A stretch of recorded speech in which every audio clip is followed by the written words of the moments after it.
Kabanata 6281. Harvey, hayop ka. Ang walang utang na loob mo. Kinabukasan, si Zori Voss ay sumugod kay Harvey York sa kainan ng 5-star hotel. Inihagis niya ang kanyang Hermes purse sa mesa habang masama ang tingin kay Harvey. Kung ang tingin ay nakakapatay, siya ay namatay na. Alam mo ba kung gaano karaming tawag ang ginawa ko kagabi dahil sa'yo? Matapos kong gawin ang lahat ng tawag at magpakumbaba, hindi kita makontak. Sino sa tingin mo ang sarili mo? Bakit mo sa tingin mo pwede kang magmalaki? Ayon kay Zori, marami siyang ginawang paraan para matulungan si Harvey na ayusin ang lahat. Pero sa huli, matapos niyang purihin ang lahat ng mga taong iyon, hindi man lang niya makita si Harvey. Ang kanyang mga pagsisikap ay tuluyang nasayang. Iyon ang dahilan kung bakit agad siyang pumunta sa lugar na iyon nang makatanggap siya ng balita tungkol sa kinaroroonan ni Harvey. Nang makita ni Zori kung gaano kalaya si Harvey, ang tanging naramdaman niya ay ang pagbara ng kanyang dibdib. Ibinaba ni Harvey ang kutsara nang matapos niyang lunukan ang cereal sa kanyang bibig at pinunasan ang kanyang bibig gamit ang isang napkin. Pagkatapos, itinaas niya ang kanyang ulo at sinabi, "Aba, hindi ba ito ang aking personal na sekretarya, si Miss Zori Voss?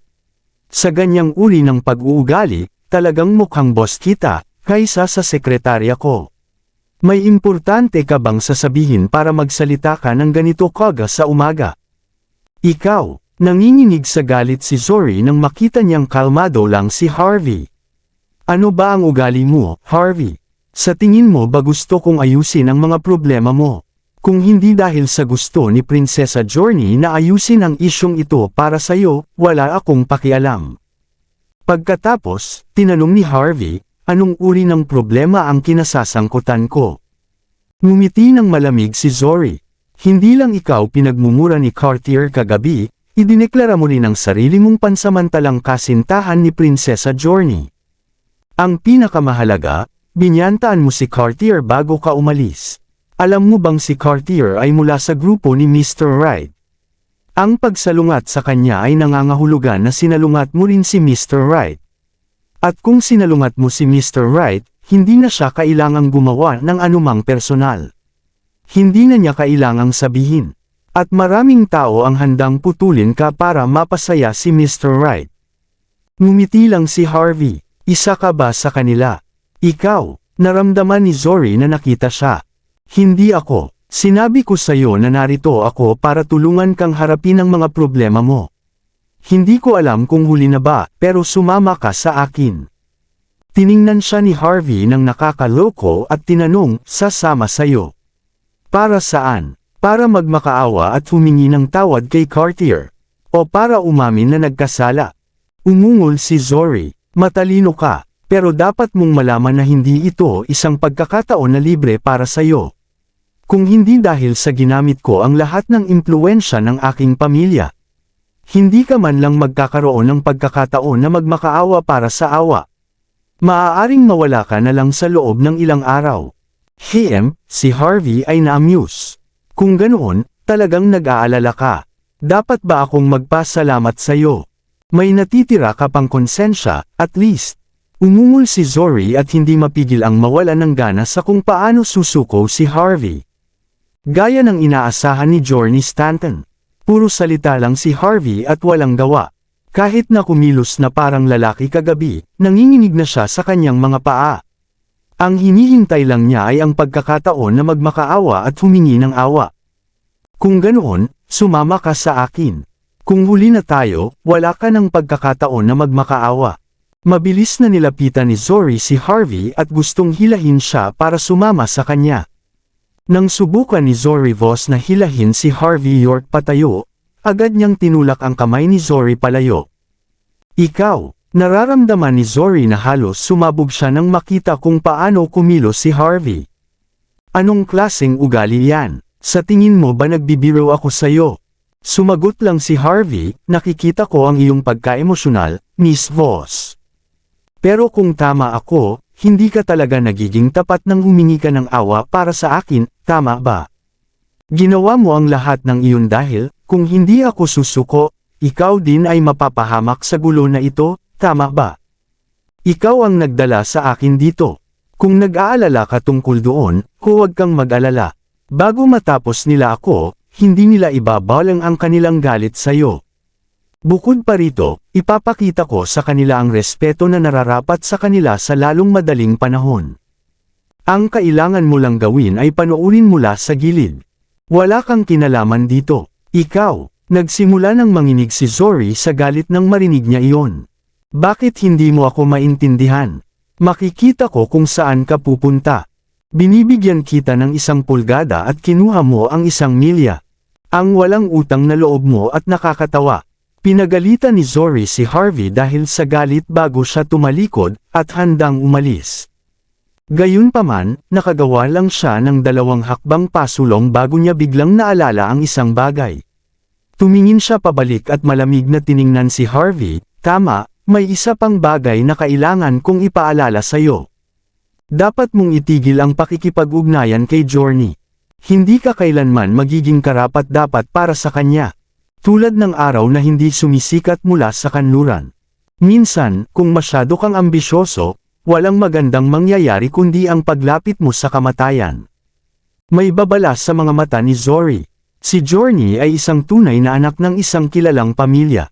Ikaw at siya ay mula sa 2 magkaibang uri ng lipunan. Hindi, pareho kayo na mula sa 2 magkaibang mundo. Ang maipayo ko sa'yo, lumayo ka na lang sa kanya. Kinuha ni Harvey ang tasa ng tsaa at sumimsam bago sumandal sa upuan ng tamad at sinabi, Zori, kung maglilinaw tayo, ikaw lang ang aking sekretarya at personal na katulong. Kapag opisyal na akong naging chairman, maaari mong pangasiwaan ang trabaho. Pero, gusto mo bang pamahalaan ang aking pribadong buhay kahit ngayon? Hindi mo ba sa tingin na lumalabag ka sa iyong mga hangganan? Lumalabag sa iyong mga hangganan. Ngumiti ng malamig si Zori. Harvey, talagang sa tingin mo ba na ang iyong pwesto bilang susunod na chairman ng Country H Commercial Group ay ligtas na? Talaga bang sa tingin mo maaabot mo ang langit dahil may pagkakataon kang makipag-ugnayan kay Prinsesa Journey? Makinig ka dito. Ang bawat isa na nanliligaw kay Prinsesa Journey ay nasa antas ng 4 na batang master ng Walsing. Lalo na si Emery, ang pinuno ng 4 na batang master ng Walsing. Malalim ang kanyang pagmamahal sa prinsesa. Hindi ka ba nag-aalala na maaari kanyang mawala kapag nalaman niya? Malinaw, sa pag-unawa ni Zori, si Harvey ay hindi man lang nasa liga ni Emery. Kung hindi papansinin ni Harvey ito at patuloy na guguluhin si Journey, hindi lang siya mamamatay ng isang kakilakilabot na kamatayan, kundi pati na rin siya ay mapapahamak para lamang sa pagdala sa kanya sa party. Ngumiti si Harvey at ibinaba ang tasa ng tsaa bago sinabi, Miss Voss, ang Braided Dynasty ay matagal nang nawala. Bakit ka pa rin may ganyang damdamin? Sa harap ng batas, lahat ay pantay. Natural, ganoon din ang pag-ibig, tama ba? Ikaw, ang tanging nagawa ni Zori ay ang pagulong ng kanyang mga mata. Habang sasabog na naman siya sa galit, nagsimulang mag-vibrate ang kanyang telepono. Tumingin si Zori Voss sa kanyang telepono ng kakaibang ekspresyon. Gayunpaman, mabilis pa rin siyang lumakad sa gilid at sinagot ang tawag. Pagkaraan ng ilang sandali, ibinaba niya ang telepono at tiningnan si Harvey York ng kakaibang tingin. Sige, tama na, tigil na sa pagkain. Dadalhin kita sa Walsing auction. Maraming pagkain doon sa auction. Kumunat ang noo ni Harvey. Bakit ka biglang nag-aya sa auction? Sumagot si Zori nang nakakunot ang noo. Alam mo ba kung sino ang tumawag kanina? Si Hadley. Sabi niya na naisip na ulit ni Cartier at ng iba pa. Naniniwala sila na parehong may kasalanan ang 2 panig kagabi kaya handa na silang humingi ng tawad sa iyo at ituring itong isang kompromiso. Sinasabi ko sa iyo, si Cartier ay isang mapagmataas na tao. Bihira siyang handang gumawa ng ganito. Mas mabuti pang magpasalamat ka para dito. Habang sinasabi iyon ni Zori, nagdududa pa rin siya. Hindi pa rin siya naniniwala na si Cartier Fails ay isang taong madaling makipagkompromiso. Iniisip niya na marahil ay tumawag si Journey Stanton kay Cartier. Iyon ang dahilan kung bakit wala nang ibang pagpipilian si Cartier kundi ang tanggapin ito. Kung ganoon, mas mabuting magpasalamat si Harvey, o parehong panig ay hindi makalalabas ng buo ang kanilang dignidad. Tiningnan ni Harvey si Zori na nagulat.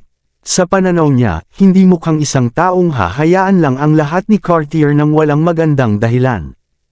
Karaniwan, ang mga taong tulad niya ay hindi sumusuko hanggat hindi pa sila nakarating sa dulo ng linya. At ngayon, sinabi ni Cartier na gusto niyang maghanap ng kompromiso at dalhin siya sa auction. Nagsisimula ng maging kawili-wili ang mga bagay-bagay. Mukhang naglagay siya ng isang malaking bitag para sa kanya. Gayunpaman, hindi natakot si Harvey. Pinunasan niya ang kanyang bibig gamit ang isang napkin minsan pa at sinabi, "Kawili-wili. Tatanggapin ko ang kanilang paghingi ng tawad para sayo. Ipakita mo sa akin ang daan." Napailing ng gusto si Zori nang marinig niya ang sinabi ni Harvey. Gayunpaman, wala na siyang pakialam basta't handa si Harvey na umalis kasama niya. Hinila niya si Harvey palabas ng hotel at papasok sa Porsche na nakaparada sa gilid ng kalsada. Isang oras ang lumipas, huminto ang sasakyan sa pasukan sa isang istruktura na may bubong sa isang lugar sa Fourth Ring. Ang lugar na ito ay dating isang racetrack, ngunit matapos itong makuha at ma-renovate, naging isang malaking auction house ito. Ang bawat isa na pumupunta sa lugar na ito ay mayaman o maimpluwensya. Nang lumabas si Harvey sa sasakyan, nakita na niya ang maraming mamahaling sasakyan sa paligid nila. Si Cartier, Hadley Kennedy, at ang iba pa ay naghihintay sa gilid ng kalsada, na hindi masyadong malayo. Nang makita nila ang paglitaw ni Harvey, si Cartier ang unang lumapit sa kanya nang nakangiti. "Magandang hapon, Mr. York. Lasing ako kagabi at lahat ng nangyari ay kasalanan ko. Humihingi ako ng tawad. Lahat ng iyon ay kasalanan ko. Pakisuyong maging mapagbigay at bigyan mo kami ng pagkakataon na humingi ng tawad, Mr. York. Mula ngayon, ikaw ang magiging leader namin. Handa kaming gawin ang anumang bagay basta't iutos mo sa amin." Tiningnan siya ni Cartier, Hadley, at ng iba pa nang may pagmamahal. Ang ekspresyon ng pagkakasala ay tila na puno ng kanilang ekspresyon. Halos lumuhad sila sa kanyang mga paa. Sa katunayan, binuhusan nila siya ng maraming respeto. Si Zori, na naghihinala sa kanyang ulo, ay nakapanood lang ng may pagkamangha. Hindi siya sigurado kung ano ang nangyayari ngayon. Gayunpaman, hindi man lang nagulat si Harvey. Sinabi lang niya, "Ayos lang basta't handa kayong magbago at talikuran ang inyong masasamang gawain. Ngayon na humingi na kayo ng tawad, maaari pa rin tayong maging magkaibigan." Tulad ng inaasahan, Mr. York. Napaka-magnanimous mo. Tunay na karapat-dapat sa isang mamumuno sa buong Country H Commercial Group. Nakikita ko na kung paano aangat at lalawak ang Country H Commercial Group sa ilalim ng iyong pamumuno, Mr. York. Nagbigay si Cartier Fails ng thumbs up kay Harvey York. "Sige, mga kapatid, tara na, ipagdiwang natin kung paano pamumunuan ni Mr. York ang Country H Commercial Group patungo sa isang bagong panahon at mas mataas na tagumpay." Nagsimula ang iba na sumigaw ng malakas. "Isang bagong panahon, mas mataas na tagumpay. Mabuhay si Mr. York." Parang si Harvey ay chairman na. Habang tumitingin si Zori Voss, mas lalo siyang nakaramdam ng pagdududa. Ganyan ba talaga palagi sina Cartier at ang iba pa? Anuman ang kanyang pag-iisip, tila lahat ito ay isang palabas. Likas na, ibinigay niya kay Harvey ang isang tingin at umaasang hindi masyadong magmamataas si Harvey, na hindi niya ituturing ang lahat ng kanilang pekeng papuri bilang totoo. Ngunit mukhang talagang hindi nakikita ni Harvey ang kanilang tunay na motibo at nakangiti siya. "Pamumunuan ko ang Country H Commercial Group at sisiguraduhin kong lahat ay magiging mayaman." "Oo." Palakpakan si Mr. York. Patuloy na pinangunahan ni Cartier ang crowd. Nagsimula silang tumawa kasama siya, ngunit ang kanilang tawanan ay puno ng pang-uuyam at masama. Bigla, isang linya ng mga itim na Rolls-Royce ang nagsimulang pumarada mula sa likuran nila na may mga itim na plaka ng sasakyan. Pagkatapos, bumukas ang mga pinto ng sasakyan, at dosenang mga kabataan mula sa bansa J ang lumabas. Ang mga lalaki ay matangkad at gwapo, habang ang mga babae ay tila mga celebrity. Hindi labis na sabihin na lahat sila ay napakagandang tingnan. Ngunit hindi na kailangang hulaan kung sino sila dahil makikita ng lahat na sila ay mula sa bansa J. Kabilang sa crowd ay isang batang lalaki na nasa paligid ng 28 taong gulang na nakasuot ng gray na suit na may mga guhit at isang pares ng gintong salamin. Habang siya ay mukhang banayad at gwapo, may kaunting lamig din na dulot ng kanyang presensya bilang isang elite. Ang sinumang tumingin sa kanya ay automatikong nanginginig. Likas na, tiningnan siya ni Zori at bamulong, siya ba iyon? Ang tagapagmana ng Nova Corporation mula sa bansa J, si Anton Lee. Ano? Ang lalaking ito mula sa bansa J ay kaaway mo? Tanong ni Harvey na may tuyong ngiti. Hindi naman eksaktong kaaway, pero kami ay mga magkakompetensya. Marahil hindi mo alam ito, ngunit ang Nova Corporation ang nangungunang korporasyon sa bansa J. Nagsimula silang mag-operate sa Walls Inc. simula noong 80s at palaging nagtatrabaho patungo sa dominasyon ng aming mga negosyo dito. Matapos naming buuin ang Country H Commercial Group, ang Nova Corporation din ang unang humamon sa amin.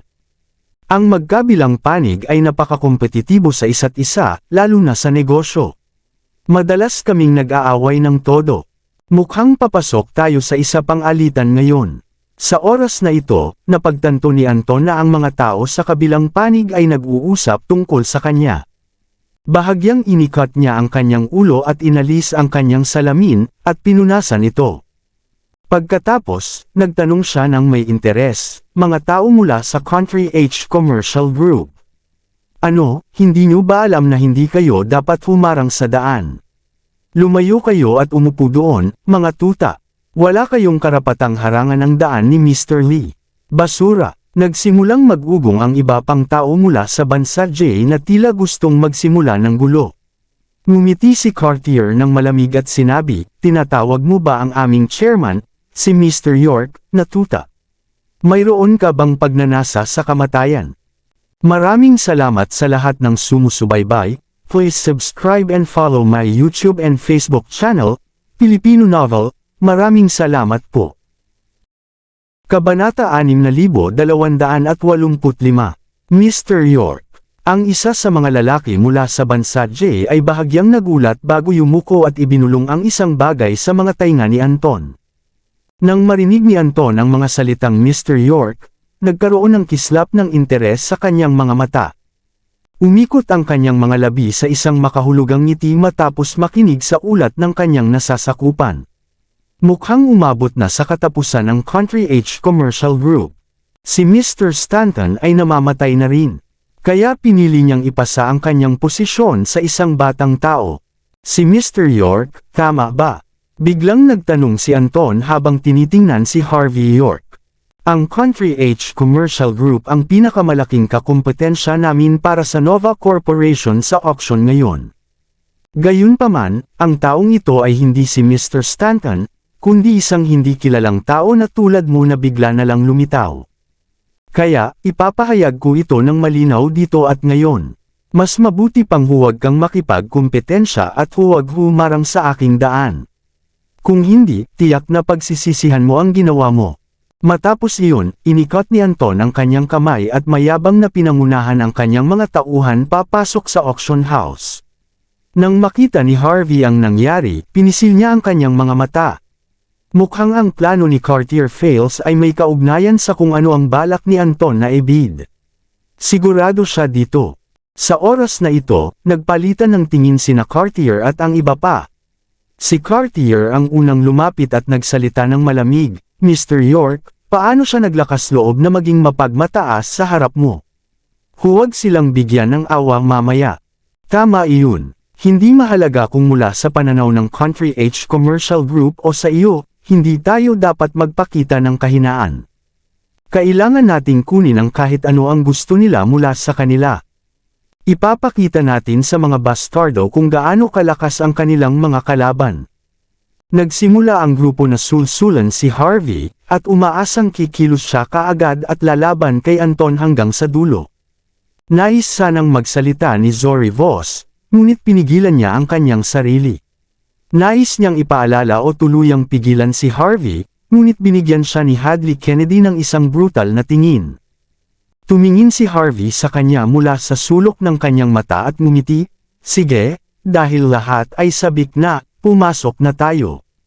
15 minuto ang lumipas, lumitaw sina Harvey at ang iba pa sa live auction sa auction house ng Walls Inc. Sa simula, nais lamang ni Harvey na makita kung ano ang balak gawin ng mga tao mula sa Country H Commercial Group. Gayunpaman, pagdating dito, napansin niyang ang namumuno sa auction house ng Walls Inc. ay mula sa pamilyang Thompson, isa sa 10 nangungunang pamilya sa Walls Inc. Ngunit hindi yun nakakagulat. Imposible para sa isang auction house ng ganitong antas na magpatuloy kung hindi ito suportado ng mga nangungunang pamilya, 5 mahusay na pamilya, o katulad nito. Napaka-maingat ng seguridad sa auction house na tila may mga gwardya sa bawat ilang hakbang. Tanging ang mga may espesyal na paanyaya ang makakapasok, at bawal sa lahat ng iba pa. Siyempre, walang paanyaya si Harvey, ngunit nakahanda na dito si Cartier. Hindi lamang sila naghanda ng paanyaya para sa kanya, inihanda din nila ang lahat ng mga dokumento para sa verifikasyon pagkatapos nito. Siyempre, hindi pinuno ni Cartier at ng iba pa si Harvey sa mga detalye. Mas mabuti na lamang kung hindi siya makakapagpakita nito kahit na 1 minuto kung lahat ay ayon sa kanilang mga plano.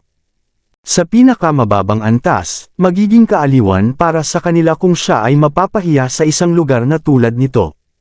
Gayunpaman, nagpatuloy lang si Harvey at nagtanong, na tila hindi napansin ang alinman dito, ito ba ay isang napakataas na antas ng auction? Ano ang ibinibenta dito? May pagdududa sa mga mata ni Cartier, ngunit nagpasya pa rin siyang ipaliwanag sa bulong. Ipinaliwanag ni Cartier kay Harvey sa isang bulong, "Baka hindi mo alam ito, Mr. York. Pero ang nag-organisa ng auction na ito ay ang pamilyang Thompson, isa sa 10 nangungunang pamilya sa Walls Inc. Ang tunay na may-ari ay isa sa 4 na young master ng Walls Inc., si Hector. May kakaiba kay Mr. Thompson. Mahilig siyang mangolekta ng iba't ibang kakaiba at magagandang kayamanan. Marami siyang koneksyon sa industriya ng mga antik sa pamamagitan ng paggamit ng mga koneksyon ng kanyang pamilya. Kaya't ang lahat ng mga bagay na lumalabas sa auction na kanyang pinamamahalaan ay karaniwang tunay at bihirang mga bagay. Siyempre, ang ilan sa mga ito ay galing din sa black market. Dahil tanging ang isang auction house ng ganitong antas ang may kakayahang harapin ang mga bagay na hindi maaaring dalhin sa buhay.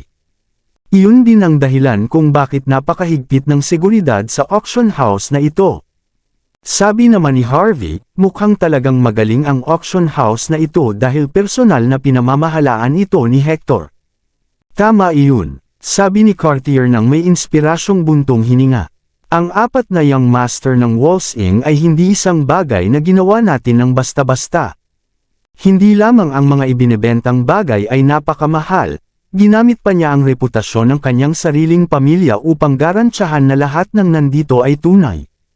Ang pagiging iyon lamang ay nagiging dahilan upang mainggit ang mga may kapangyarihan at kayamanan sa Walls Inc., maging ang buong bansa, tungkol sa auction house na ito. Ano? Hindi ka ba nakarinig tungkol sa Walls Inc. auction house kahit na ang iyong pinagmulan? Tanong lang ni Harvey, mahalaga ba iyon? Hindi, siyempre, hindi, sabi ni Cartier, at isang nakakatakot na kislap ang sumilay sa kanyang mga mata. Napakatiyak na niya na hindi alam ni Harvey ang mga patakaran ng auction house na ito. Sa auction house na ito, ang mga hindi makabayad para sa mga bagay na kanilang napanalunan sa panahon ng auction ay magdurusa ng isang kapalaran na mas masahol pa kaysa sa pagkasira ng kanilang mga paa at kamay. Nang maisip iyon ni Cartier, patuloy siyang bamulong, "Mr. York, narinig kong ang dahilan kung bakit ginawa nila ang auction ay para sa isang sinaunang kayamanan na pag-aari natin. Narinig kong ito ay isang kayamanan na ipinakita nila sa ating bansa noong dinastiyang Kasaganaan. Sa madaling salita, ito ay isang bagay na pag-aari na ng ating bansa kahit na paano mo tingnan ito. Ngunit naniniwala sila na ito ay isang kayamanan na pag-aari nila, at gusto nilang makuha ito pabalik kahit gaano pa kamahal. Kaya't hindi mahalaga kung ito ay para sa Country H Commercial Group o para sa reputasyon ng ating bansa, hindi mo sila dapat hayaang magtagumpay. Pinukaw ni Cartier si Harvey ng ilang karagdagang salita bago dumating sa bulwagan, kung saan gaganapin ang auction. Mabilis na natanggap ni Harvey ang bagong impormasyon, at sinuri kung paano nila siya itutulak sa isang bitag. Sa oras na ito, bahagyang nag-freeze ang ekspresyon ni Harvey at kumunat ang kanyang mga kilay. Nararamdaman ni Zori ang pagbabago ng ekspresyon sa mukha ni Harvey, at likas siyang lumingon upang tingnan kung ano ang kanyang tinitingnan. Sa oras na ito, nakita niya ang isang lalaki na nakasuot ng asul na suit na nakikipag-usap sa isang napakagandang babae sa pinakamaharlikang mga upuan. Anuman ang kanilang pagtingin, ang lalaki at ang magandang babae ay tila pinagtugma sa langit. Nagdilim ang mga mata ni Harvey sa sandaling iyon. Dahil ang lalaki ay malinaw na si Hector, isa sa 4 na young master ng Walsing. Samantalang ang nasa tapat niya ay si Mandy. Kilala mo ba si Mr. Thompson? Likas na nagtanong si Zori. O naaakit ka ba sa babaeng katabi niya? Siya si Mandy Zimmer, ang pinuno ng ika-9 na sangay ng pamilyang Zimmer. Ang pamilyang Zimmer mula sa Mordo ay isa rin sa 10 nangungunang pamilya. Ang kanyang katayuan ay kasing taas ni Journey, kaya't mas mabuting huwag ka. Bago pa man matapos magsalita si Zori, naglalakad na si Harvey patungo sa kanila na may walang pakialam na ekspresyon. Si Mandy ay tila bumubulong kay Hector tungkol sa isang bagay habang tinitingnan ang katalogo sa kanyang kamay. Mukhang interesado siya sa isang bagay na nasa katalogo. Ngunit isang tao ang huminto sa harap niya isang sandali lamang. Halos likas na itinaas ni Mandy ang kanyang ulo, at nagulat. Hindi niya akalain na biglang lilito si Harvey sa lugar na ito. Hindi pinansin ni Harvey si Hector na nakaupo sa tabi ni Mandy, at tumingin siya sa kanya. Anong pagkakataon, Mandy? Ibinaba ni Hector ang baso ng champagne na kanyang hawak nang marinig si Harvey, na may makahulugang ekspresyon sa kanyang mukha. Bagaman ang paglitaw ni Harvey dito ay isang pagkakataon, hindi ito nangangahulugan ng marami para kay Hector. Hindi naman siya natatakot kay Harvey. Tumingin si Mandy kay Hector at, matapos ang kaunting pag-aalinlangan, nagtanong habang kumikindat, anong kailangan mo? Wala naman, pero gusto ko sanang sabihin sa iyo na, kung nandito ka para sa auction, maaaring ako ang pinakamahusay mong kapareha. Ngumiti si Harvey na tila may ibang ibig sabihin. Ayos lang, sabi ni Mandy habang humihinga ng malalim. Pagkatapos, nagpatuloy siya sa mas magaan na tono, ang tanging dahilan kung bakit ako nandito bilang kapareha ni Hector ay upang pasalamatan siya sa kanyang tulong kanina. Nagulat si Harvey at sinabi na may ngiti, natural lang na makapagbigay ng tulong si Hector bilang isa sa 4 na young master ng Walsing.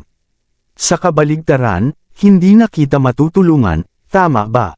Tumingin si Mandy sa ibaba, na tila nagbubuntong hininga. Pagkatapos, nagpatuloy siyang nagsabi, Harvey, alam mo na wala na tayong relasyon ngayon. Nagpapasalamat din ako sa tulong na ibinigay mo dati. Tatretuhin kita sa isang pagkain kapag nagkaroon ako ng pagkakataon. Pero pwede bang huwag mo akong istorbohin ngayon? Bumukas ang bibig ni Harvey at nais sanang magsalita, ngunit wala siyang masabi. Tumingin siya sa ekspresyon ni Mandy habang lumalabas ang malamig na mga salita mula sa kanyang mga labi. Biglang tumayo si Hector at inabot ang kanyang kamay kay Mandy, at nagsabi sa isang maginoong tono, sa tingin ko dapat tayong lumipat sa aking pribadong silid, Miss Zimmer. Nagdahan-dahan si Mandy bago bahagyang umuoo. Tumayo siya at sinundan si Hector patungo sa kanyang pribadong silid sa ikalawang palapag nang hindi man lang lumingon pabalik. Ngunit sa isang lugar na hindi makita ng sinuman, ang kanyang kanang kamay ay mahigpit na nakabalot at ang kanyang palad ay napakapula na halos magdulot ng pagdurugo. Tiningnan ni Harvey ang figure ni Mandy, at ang kanyang mukha ay mapotla at nalilito. Hindi siya sigurado kung ano ang nangyari. Siya ang siyang nag-solve ng krisis na kinaharap ng kumpanya ng ika-9 na sangay. Samantalang ang mga nagdudulot ng problema sa kumpanya ay may malaking kinalaman kay Hector. Ngunit ngayon, talagang kilala mo si Miss Zimmer. Sa oras na ito, tumingin si Zori kay Harvey na may ekspresyon ng pagkalito at pagtuklas ng bago. Si Cartier at ang iba pa ay tila hindi makapagsalita. Talagang humanga sila sa kanya sa isang pagkakataon.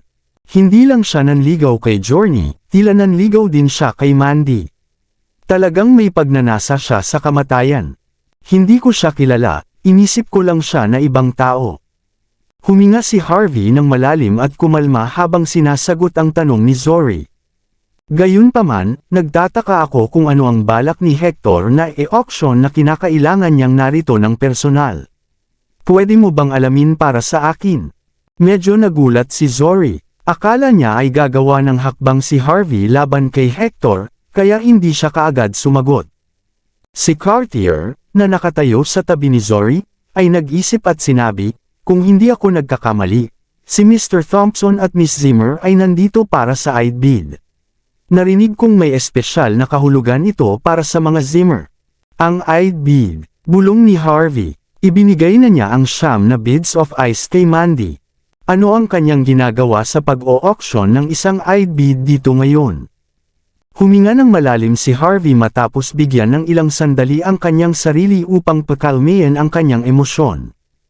Kumaway siya ng kamay at pinangunahan ng iba patungo sa mga upuan na nakalaan para sa Country H Commercial Group nang hindi napapansin ng iba. Mga kalahating oras na lang bago magsimula ang auction, at nagsimula nang dumating ang iba pang mga kalahok. Habang nakaupo si Harvey sa upuan na nakalaan para sa chairman ng Country H Commercial Group, wala sa mga naghintay na tauhan ang lumapit upang alagaan siya. May sinadyang gumawa nito, o may nakakaalam na ang tinatawag na susunod na chairman ay isang biro lamang. Hindi ito pinansin ni Harvey, at nagsimula na lamang siyang mag-flip sa mahusay na gawang katalogo sa harap niya. Masusing tiningnan niya ang tinatawag na I'd bid na binanggit ni Cartier. Dapat ay tunay ang kwintas, at talagang mukhang umiral na ito ng mahigit sa 1 milenyo, at mukhang katulad ng sinasabi ng mga alamat. Gayunpaman, ang ice bid na ito ay ibang-iba sa 9 I'd bids na ibinigay niya kay Mandy, na ginawa ng tagapagtatag. Huminga ng malalim si Harvey, at hindi niya maunawaan kung bakit narito si Mandy at itinago ang mga tanong sa kanyang puso. Sa panahong iyon, uminom siya ng kape upang manatiling gising. Hindi naman si Mandy ang bida ng palabas ngayon. Mga ginoo at ginang, mga bata at dalaga, maligayang pagdating. Kalahating oras ang lumipas, isang matandang lalaki na may kalmadong ekspresyon at nakasuot ng kulay abong suit ang umakyat sa entablado at sa likod ng podium. Lahat ay tumingin sa kanya ng may kaba.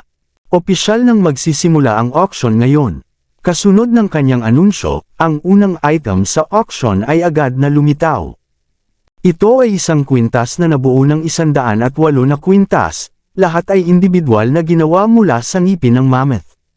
Ang kanilang mga kulay ay napakakinang, na nagpapakitang sila ay mahusay na pinakintab na mga hiyas.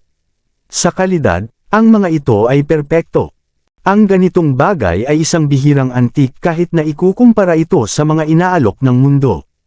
Para sa ilang mga relihiyon, ang simbolismo na dala nito ay hindi maiisip. Komentaryo ni Brandon Leong, para sa isang dahilan ay isinalin bilang parehong Kristyanismo at Budismo, kaya't pinag-iba ko lang ito. Iyon ang dahilan kung bakit nang lumitaw ito, isang lalaki na may mataas na tanggapan mula sa templo ng Iyus ang bumili nito. Ang susunod na ibinenta ay isang tansong butones na umiral ng ilang daang taon. Bagaman ang butones ay parang isang ordinaryong bagay, ilang lalaki mula sa pag-anong tradisyon ay halos mag-away ng pisikal para dito. Pinikit ni Harvey ang kanyang mga mata at nakilala na ito ay isang kayamanan na pag-aari ng pag-anong tradisyon. Sa kasamaang palad, ang mga hindi sumusunod sa tradisyon na iyon ay hindi makagamit nito. Ang ikatlong item sa auction ay isang mahusay na gawang palayok, na nilikha mula sa isang dinastiya na umiral mga 1 milenyo na ang nakalilipas. May kulay ito ng langit, at sinasabing mga 100 na lamang ang nakaligtas. Ang palayok na ito ay isang perpektong napreserbang 8 sulok na tasa. Marami sa mga lalaki at babae na may mataas na katayuan ang nagbasag ng kanilang katahimikan, at lahat ay nagsimulang magtawag ng kanilang mga bid. Sa loob lamang ng ilang sandali, ang presyo ng pagbid para sa piraso ng palayok na iyon ay umabot sa 10 milyong dolyar. May iba pang mga bagay na ibinenta pagkatapos nito. Ang bid na gusto ni Mandy ay nakakuha rin ng atensyon ng iba. Gayunpaman, napansin din ni Harvey na nang magbid si Mandy, hindi masyadong marami ang nakikipagkompetensya sa kanya. Sa huli, ang bid ay napunta kay Mandy sa halagang 18.5 milyong dolyar.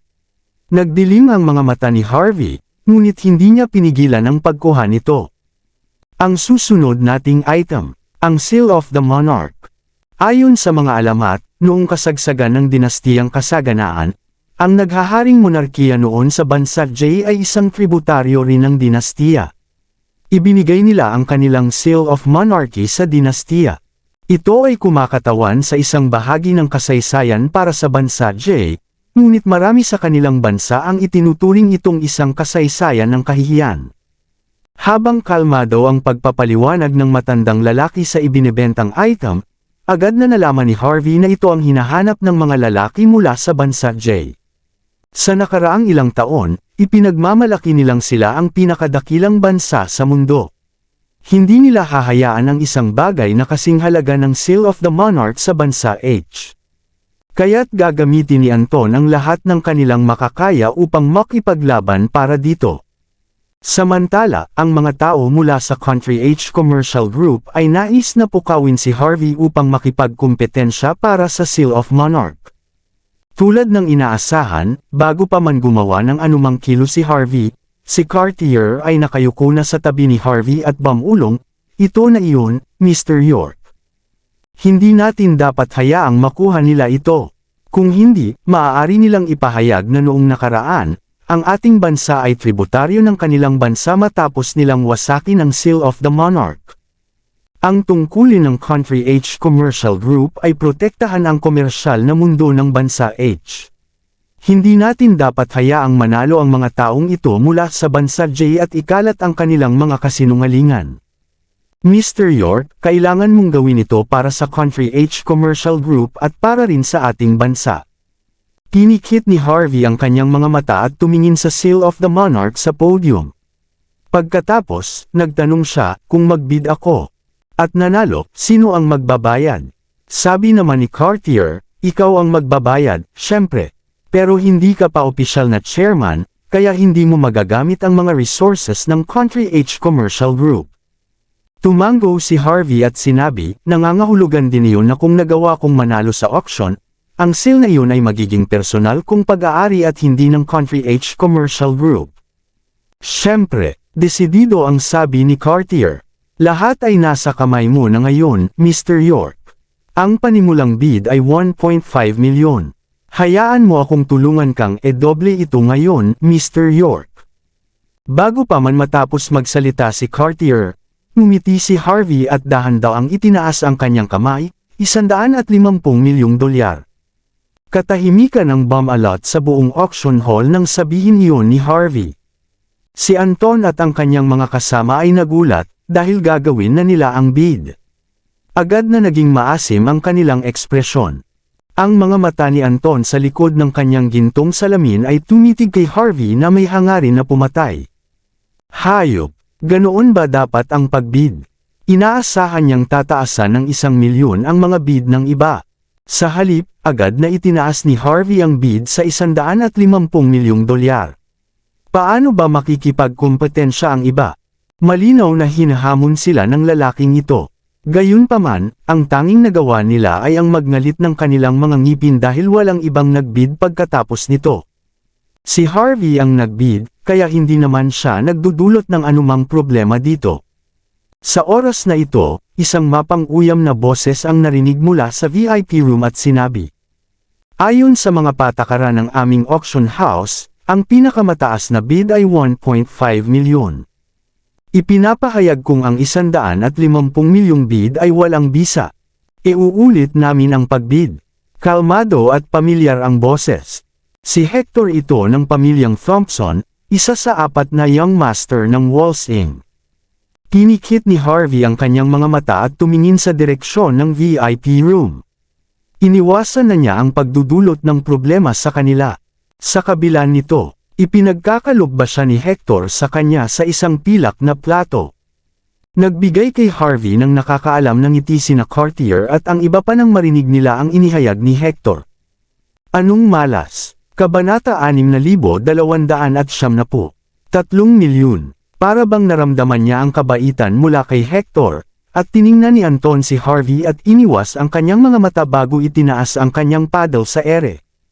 Nang makita ang ginawa ni Anton, sinabi ng matandang lalaki, mayroon tayong 3 milyon mula kay Mr. Lee. Mayroon pa bang mas mataas na bid? 1 beses. 2 beses. Lahat ng mga tao mula sa bansa J ay tiningnan si Harvey nang may paghamak habang nagsasalita ang auctioneer.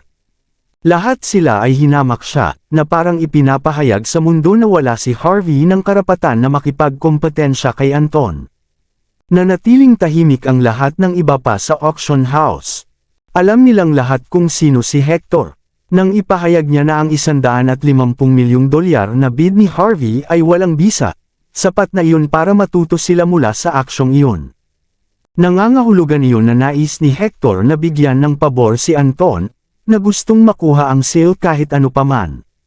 Iyon ang dahilan kung bakit hindi niya nais na maging masyadong mataas ang presyo ng Seal of the Monarch. Lahat ng naroon ay matatalinong tao, at hindi sila gagawa ng isang bagay na hangal. Interesado man sila sa seal o hindi, walang sino man ang gagawa ng bid sa ganitong kalagayan. Pagkatapos ng lahat, ang mga kahihinatnan ng pag-offend kay Hector at Anton sa parehong oras ay hindi lamang sulit sa abala. 4.5 milyon. Nang isipin nilang lahat na tapos na ang lahat, biglang nagsalita si Harvey at itinaas ang bid. Matapos niyang gawin iyon, inayos pa niya ang kanyang likod at sinabi, nakakabagot na ang pagtaas lamang ng bid ng 1.5 milyon sa bawat sandali. Kung susundin ko ang inyong mga patakaran at patuloy na tataasan ang bid, magkakaroon ba ng problema doon? Medyo nagulat ang matandang lalaki, ngunit sinabi niya, katanggap-tanggap na patuloy na taasan ang bid, ngunit maaari mo lamang taasan ang bid ng 1.5 milyon sa bawat sandali. Ayos lang. Tumango si Harvey at muling kinaway ang paddle sa kanyang kamay. Pagkatapos ay tataasan ko ang mga bid ng 77 beses ng direkta. Ang kasalukuyang bid ay $150 milyong na ngayon. Ayos lang, tama ba? Angkop yan sa mga patakaran. $150 milyong ulit. Nang marinig iyon, hindi maiwasang manginig ang lahat. Maraming tao ang nagpalitan ng tingin sa mga taong nasa tabi nila at iniisip na mali ang kanilang narinig. Sa halip ay itinaas niya ang bid ng 77 beses upang maitaas niya ang bid sa $150 milyong. Sina Cartier at ang iba pa, na orihinal na nais na makipagtalo kay Harvey, ay napilitang umatras nang makita nila kung paano kumilos si Harvey. Masyadong mapangahas si Harvey para labanan sina Anton at Hector ng direkta. Ikaw na batang ito, isang batang babae mula sa bansa J ang tumayo at tumitig kay Harvey. Sinusubukan mo lang magdulot ng kaguluhan dito. Walang taong may utak ang magtataas ng bid ng ganoon. Manager, hindi mo ba haharapin ang mga taong tulad nito? Security. Nasaan ang security? Bakit hindi mo pa siya pinalayas? Madilim din ang ekspresyon ni Anton habang tinutulak ang kanyang salamin at malamig na sinabi, ito ang unang pagkakataon na nagkita tayo, Mr. York. Naniniwala akong hindi kita na-offend. Bakit mo kailangang magdulot ng kaguluhan at kunin ang dapat kong makuha, kahit na nangangahulugan itong makakasakit sa sarili mo? Kinuha ni Harvey ang tasa ng kape sa harap niya at sinabi, Mr. Lee, tama ba? Anong ibig mong sabihin doon? Ano iyon? Sa tingin mo ba ang Seal of Monarch ay pag-aari mo na? Dahil bahagi ito ng mga ibinebenta sa Walls Inc. Auction House, nangangahulugan iyon na lahat ay may karapatang magbid para dito, tama ba?